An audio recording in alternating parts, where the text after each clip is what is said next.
जय गुरु जी। शुक्राना गुरु जी, अनंतम शुक्राना मेरे गुरु जी महाराज का। ओम नमः शिवाय, शिव जी सदा सहाय। ओम नमः शिवाय, गुरु जी सदा सहाय। शुक्राना, अनंतम शुक्राना। जितना शुक्राना करें अपने परमात्मा का उतना कम है। वो कब, कैसे, कहाँ, किस रूप में कैसे हमें ब्लेस कर देते हैं, इमेजिन भी नहीं कर सकते, कभी नहीं कर सकते। सच में वो है ना, हम अगर मन में जो सोचने वाले होते हैं ना, पता नहीं कितनी देर बाद वो भी उन्हें पता होते कि ये किस हद तक जा सकते हैं। सच में। और उनसे छुपा क्या है, कुछ भी नहीं। सबसे बड़ी बात तो ये है कि हमारे मन में विश्वास कितना है।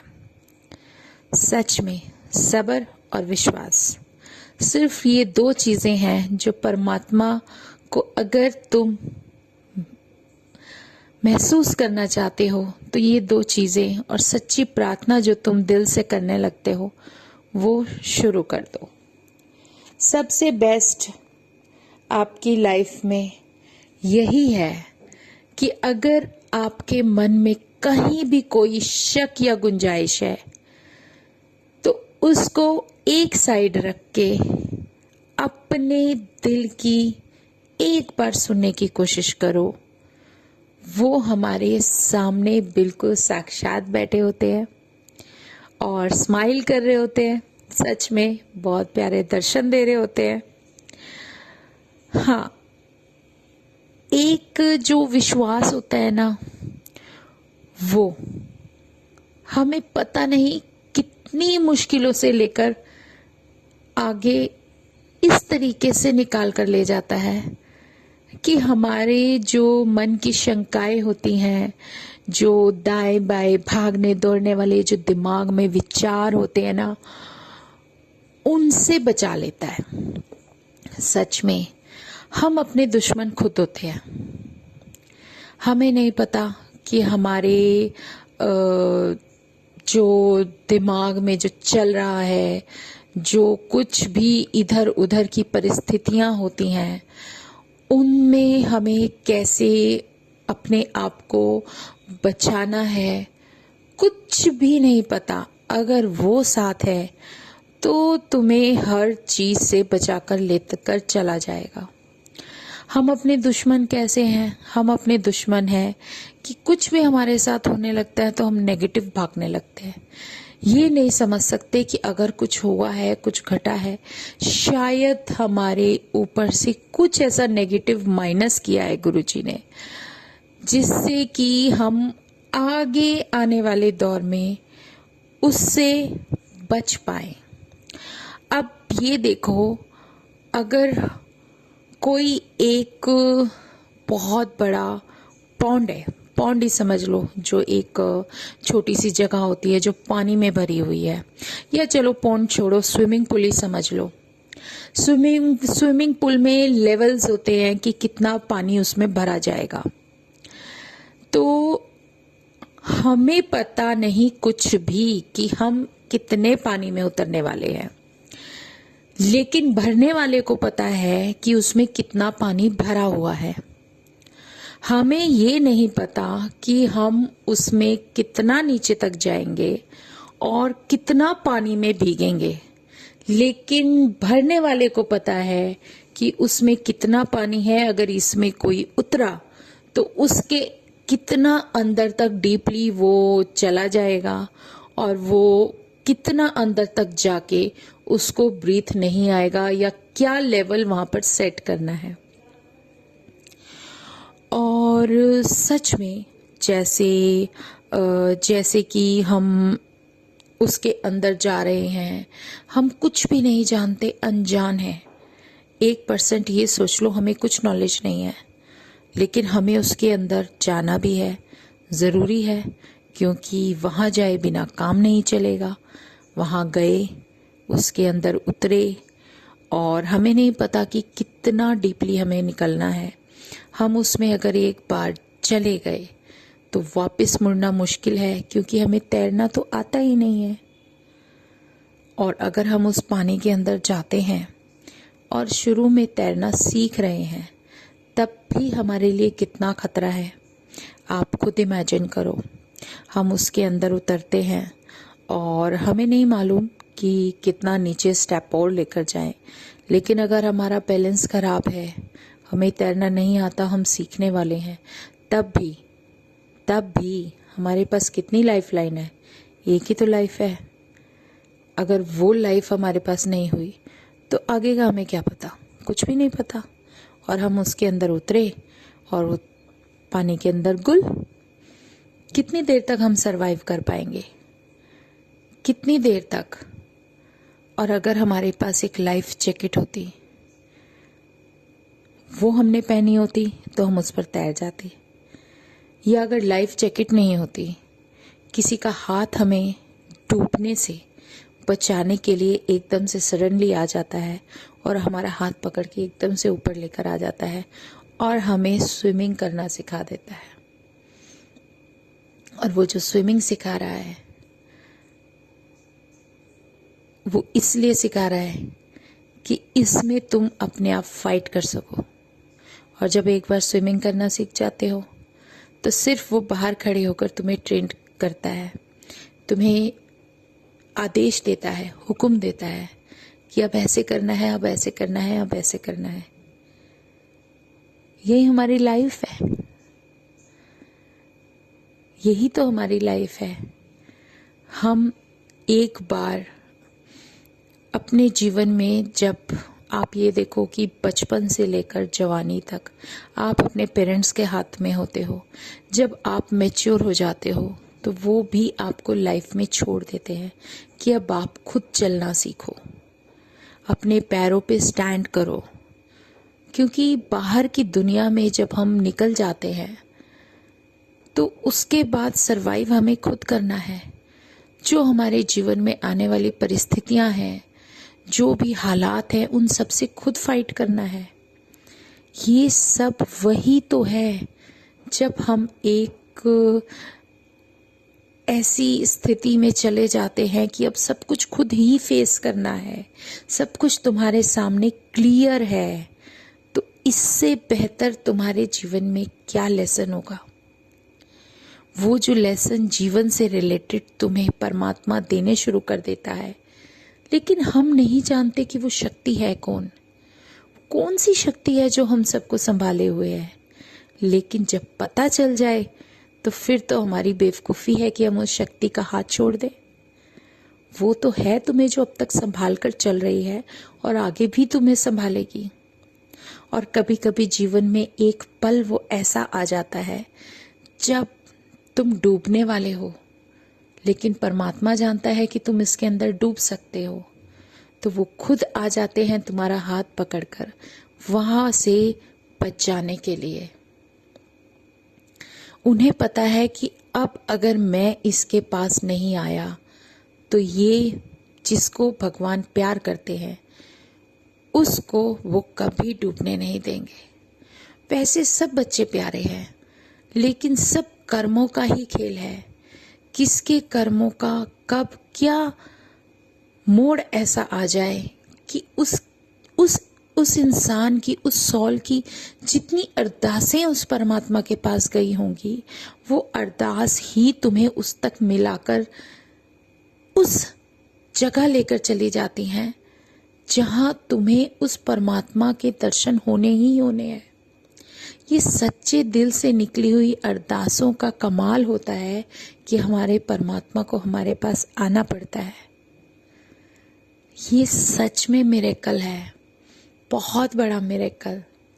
लेकिन ये देखो कि जब तक हम तैरना नहीं सीख जाएंगे, उस भंवर से निकाल तो लिया परमात्मा ने, जब तक हम तैरना नहीं सीख जाएंगे तब तक वो उसी तरीके से चलाएंगे जो कि हम जानते भी नहीं, लेकिन वो जानते हैं।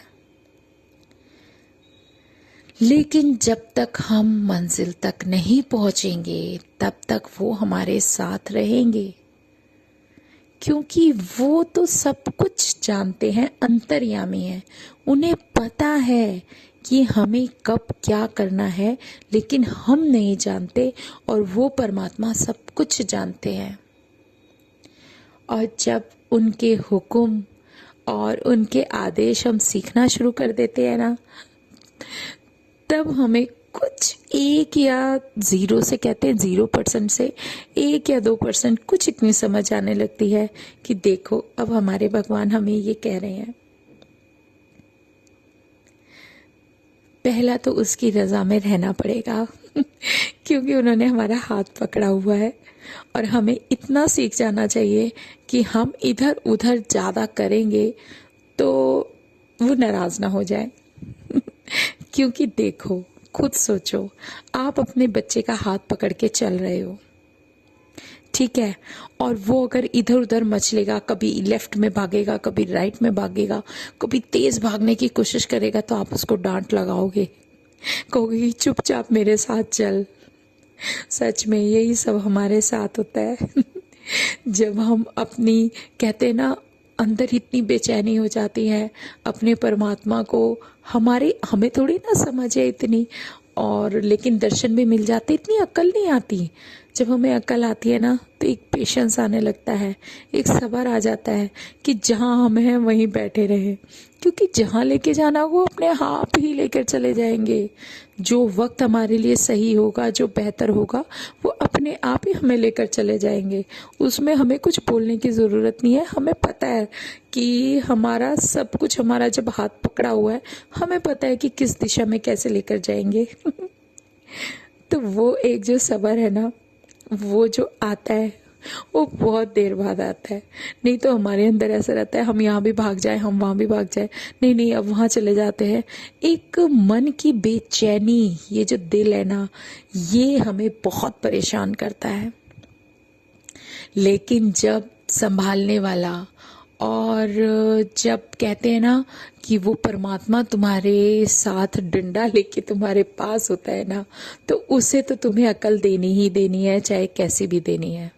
उसने हाथ पकड़ा है, हर तरीके से वो हमें सिखाएंगे। उन्होंने अगर चुना है तो कोई तो कारण होगा, उन्हें कुछ तो ऐसा तुम्हारी सॉल के अंदर इतना कुछ भाया होगा कि उस परमात्मा ने तो आकर तुम्हारा हाथ पकड़ा, या तुम्हारी सॉल का इस जन्म में वो अरदासों का जो सिलसिला चलता आ रहा है, पता नहीं कितने जन्मों से चलता आ रहा है, कितने जन्मों की पुकार होगी, तब जाके हमें हमारे महाशिव ने अब संभाला है। तो ये तो हमारी किस्मत है, हमारा रब का प्यार है, जिसने जोड़ दिया सो जोड़ दिया। लेकिन अकल भी तो तभी आती है ना जब वो देते हैं, वरना आंखों पे ऐसा पर्दा डाले रखते हैं, समझ में ही नहीं आता हमारे साथ हो क्या रहा है सच में अगर हमारे जीवन में दुख आए, तकलीफें आई, तो आज अगर सोचो तो बहुत खुशी मिलती है। उस समय हमें बहुत पेन हुआ, मानते हैं बहुत पेन हुआ होगा जब हमने वो सब झेला, बर्दाश्त किया। वक्त किसी का हमेशा बहुत अच्छा नहीं होता, कभी ना कभी तो हर किसी को सरवाइव करना ही पड़ता है। इंसान है और इंसान को तो हर तरीके का सब कुछ झेलने का जो एक एक्सपीरियंस होता है ना, चाहे वो किसी भी तरीके का इंसान हो, चाहे वो किसी भी कैटेगरी से हो, चाहे वो किसी भी पोस्ट पे हो, चाहे वो बहुत अमीर है, चाहे वो मिडिल क्लास है, चाहे वो बहुत गरीब है, कोई फर्क नहीं पड़ता। इंसान तो है ना, इंसान है तो हर तरीके का वक्त उसने अपने जीवन में झेला होगा। बचता कोई भी नहीं है, लेकिन उसकी मर्जी के आगे वो जो भी उसने सहा है, उसके दिल से जो अरदास, जो पेन निकला होगा, वही तो हमारे परमात्मा के चरणों में पहुंचता है, वही हमारे गुरु के चरणों में पहुंचता है। इसीलिए तो कहते हैं गुरु चरण दुखहरण। अगर गुरु जी ने हमें अपने चरणों में ले लिया तो इससे बेहतर जीवन में कुछ हो ही नहीं सकता। गुरु नाम है ही इतना विशाल, इतना प्यारा कि वो हमारे जीवन की ये कहो कि सब कुछ बिना सोचे समझे वो सिर्फ दिल देखते हैं, उस सॉल को देखते हैं और उसके अंदर चल रही कश्मकश को देखते हैं। लेकिन अगर सच्ची पुकार उनके चरणों तक पहुंच गई तो फिर कोई फर्क नहीं पड़ता कि तुम्हारे कर्म कैसे हैं, तुम्हें क्या झेलना है, तुम्हें क्या काटना है। वो एक ऐसी शक्ति तुम्हारे साथ आकर खड़ी हो जाती है कि तुम्हें कभी कुछ नहीं होने देगी। बस ये विश्वास हमें अपने अंदर ले लेना बहुत ज़रूरी है, अपने अंदर। क्यों? क्योंकि वो जो बड़े मंदिर वाला है ना, वो एक ऐसा जज है जो कभी तुम्हारे साथ गलत होने ही नहीं देगा और ना तुम्हें कभी गलत करने देगा। बहुत सारे एक्सपीरियंस होते हैं, बहुत सारे लेसन होते हैं जो परमात्मा हमें देने शुरू कर देता है। वो सिर्फ हमें हमारे जीवन में एक बेहतर इंसान बनाने के लिए करते हैं। वो जानते हैं कि पहले जो हुआ कोई फर्क ही नहीं पड़ता, क्योंकि उसने अगर हमें अपने चरणों में जगह दी है तो फिर इन बातों का कोई मायने ही नहीं है कि हमने पहले क्या किया। फर्क पड़ता है तो अब, कि अब तुम कैसे इंसान हो और कैसे इंसान बनोगे। अब जब भगवान तुम्हारे साथ है तो अब तुम्हें अपने जीवन को एक वो दिशा देनी है जो परमात्मा चाहता है, जो वो हमें दिखाना चाहता है। बहुत बड़ी बात है, उसकी दी हुई ब्लेसिंग्स कुछ तो वो हमें दिखाने के लिए देते हैं। सच में बहुत बड़ा सच है ये, कि हमें विश्वास हो जाए कि गुरुजी हमें इतना ब्लेस कर रहे हैं। कभी ओमकार के रूप में, कभी विजन्स जो दिखाते हैं, कुछ भी किसी भी तरीके से, लेकिन जो उनका आशीर्वाद होता है ना, वो हमेशा हमारे साथ होता है और उसे हम कभी देख नहीं सकते, क्योंकि वो एक ऐसी शक्ति है जिसको हम कभी नहीं देख सकते। वो बहुत बड़ी लाइट है। सिर्फ एक रूप उन्होंने हमें अपने आप को पूजने के लिए दे दिया कि देखो, इसी रूप को अपने मन में बसा लो, ताकि हम ध्यान कर सके, उसे पूज सके, उसे दिल से सरेंडर कर सके। सिर्फ एक रूप दिया है जिसको कभी आज तक किसी ने नहीं देखा था। सबने जो भी देखी अब तक सारी कल्पनाएं हैं। कोई भी किसी के पास ऐसा रियल पिक्चर नहीं होगा भगवान का। किसी ने अपनी कल्पनाओं से मूर्ति बनाई, किसी ने अपनी कल्पनाओं से उनको आकार दिया, किसी ने उन कहानियों के अनुसार जो उन्होंने ग्रंथों में पढ़ी या सुनी, उन्होंने भगवान को वो अस्त्र और शस्त्र देकर उनका एक रूप तैयार कर दिया। चाहे भगवान राम हैं तो उनके पास धनुष और बाण है, उनको उस रूप में दिखाया। हमारे हनुमान जी हैं तो उन्हें एक वानर का रूप देकर और गदा लेकर दिखा दिया। है तो सारी एक ही शक्ति। भगवान राम है, कृष्ण भगवान है, उनके पास मुरली है तो वो बंसी बजाते हुए दिखाए जाते हैं। किसी के पास शस्त्र है, माता रानी है, उनके बहुत सारे हाथ हैं, उनके पास बहुत सारी ऐसे शस्त्र हैं कि जिससे उन्होंने रावण का संहार किया या उन राक्षसों को मारा। तो जितने भी रूप दिए हैं, सब परमात्मा को दिए गए रूप इंसान की कल्पनाएं हैं, क्योंकि उन्होंने जो सुना शास्त्रों में, जो उन्होंने पढ़ा, उसी हिसाब से उन्होंने अपने अंदर भाव रखते हुए वो एक आकार दे दिया और उसी को हम बचपन से देखते आ रहे हैं। हमने कभी अपने परमात्मा के दर्शन नहीं किए, कभी उनका एक असली ऐसा रूप नहीं देखा जो वास्तविक रूप हमारे सामने, हमारी आंखों के सामने अगर आ जाता है तो भी हम ये सोचते हैं, हम इतने शक करते हैं, अरे ये भगवान है। कोई कहते हैं ना कि भगवान सच में तुम्हारे सामने आके खड़े हो जाएंगे। ये कलयुग है तो भी तुम कभी मानोगे नहीं। हमारे साथ भी यही हो रहा है। कई बार अपने ऊपर हंसी आती है कि जिस परमात्मा को ढूंढने के लिए हम इधर उधर भागते रहते, दौड़ते रहते, वो हमारी नजरों के सामने बैठा है और हम उसे इंसान के रूप में ले रहे हैं उन्होंने तो एक रूप दे दिया कि देखो आज वो शक्ति है, वो दिव्य शक्ति जिसने कभी हमें कोई दर्शन दिया ही नहीं, हम तो कभी जुड़े ही नहीं थे, हमने कभी देखा ही नहीं था भगवान होता कैसा है।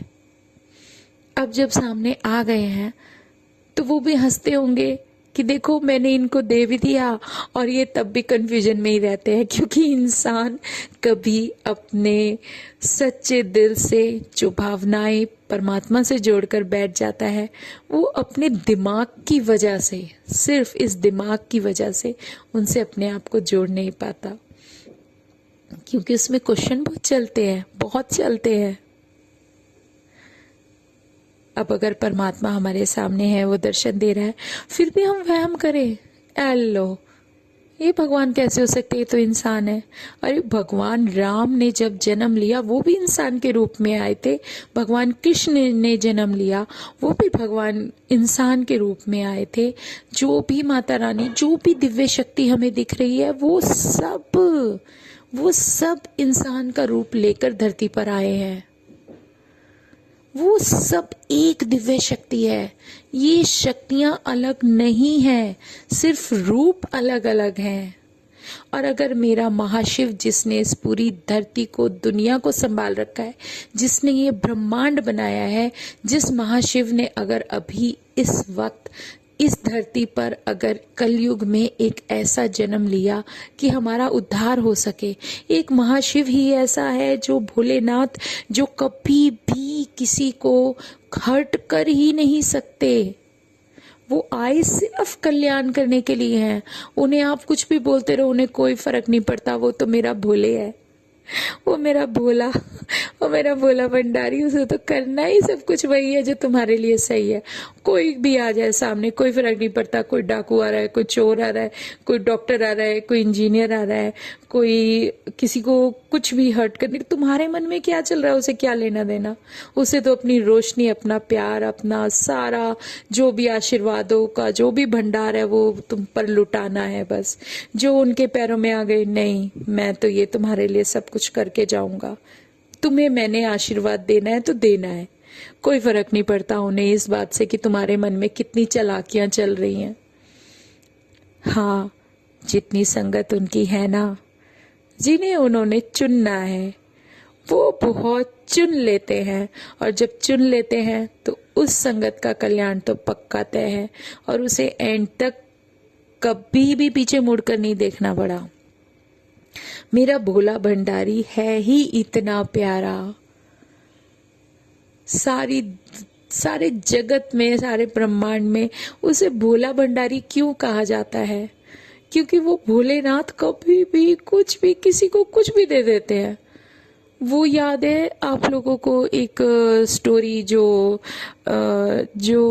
एक राक्षस था, उसने बहुत तप किया और भगवान से, भोले भंडारी का जितना तप किया कि कहते हैं ना, खुश भी शिव ही होते हैं सबसे पहले। और भगवान शिव आके और जैसे ही कोई कुछ मांगता था तथास्तु बोल देते थे कि जो तूने मेरे लिए किया ले, तू खुश हो जा, बस उसकी विश पूरी करनी है। ऐसे ही हमारे गुरुजी हमारी विशेष पूरी करते हैं। हमारे मन में चलता बाद में, पहले वो पूरा कर देते हैं। पर अक्ल जब देनी होती है ना, तो बहुत समझाते हैं कि तुम्हें ये करना है, ये नहीं करना। सच में मेरे साथ तो ये हो रहा है।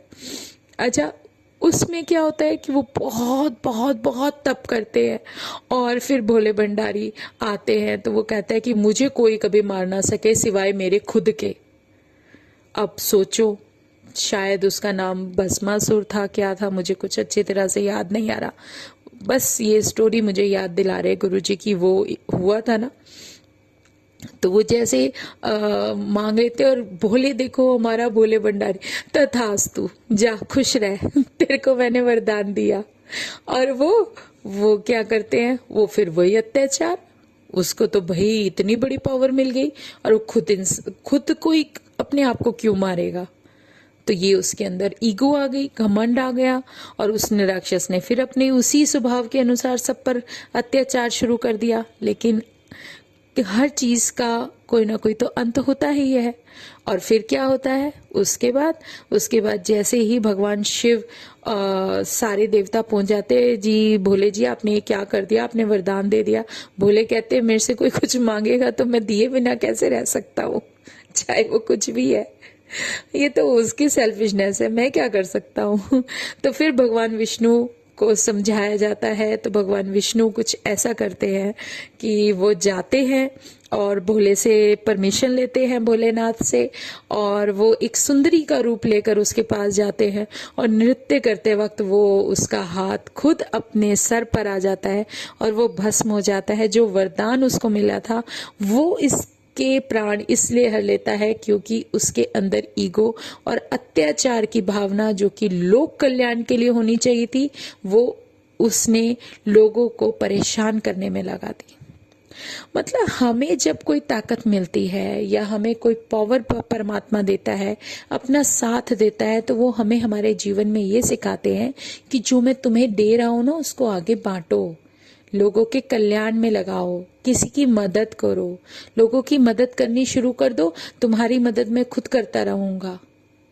अच्छा लोगों के लिए तुम सोचो, तुम्हारे लिए सोचने के लिए परमात्मा बैठा है। वो हमेशा यही सिखाते हैं कि तू सबकी भली करना शुरू कर दो, तुम सबके लिए सोचो, जो तुम्हारे पास है सब कुछ दो, तुम्हें देने के लिए मैं बैठा हूं। तो यही एक विचार ये जो हमारे अंदर डाल देता है ना हमारा परमात्मा, ये हमारे लिए बहुत बड़ी ब्लेसिंग होती है। शुक्राना गुरु जी का, अनंतम शुक्राना। टाइम भागा चला जाता है और गुरु जी के गुणगान करने में जो हम समय का भी ध्यान नहीं रख पाते। तो शुक्राना गुरु जी, आज मन में ऐसे ही भाव दौड़ रहे थे और जो आप बुलवा दो तो सबसे बेहतरीन है। तो जय गुरु जी, शुक्राना गुरु जी। ओम नमः शिवाय, शिव जी सदा सहाय। ओम नमः शिवाय, गुरु जी सदा सहाय। बस गुरु महाराज अपने चरणों से ऐसे ही जोड़ के रखो और अच्छी अच्छी अच्छी अच्छी जो बातें हमारे जीवन में हमें तुम सिखाते हो वो सब के लिए चलता रहे। बस जय गुरु जी, शुक्राना गुरु जी, अनंतम शुक्राना मेरे गुरु जी महाराज का। जय गुरु जी।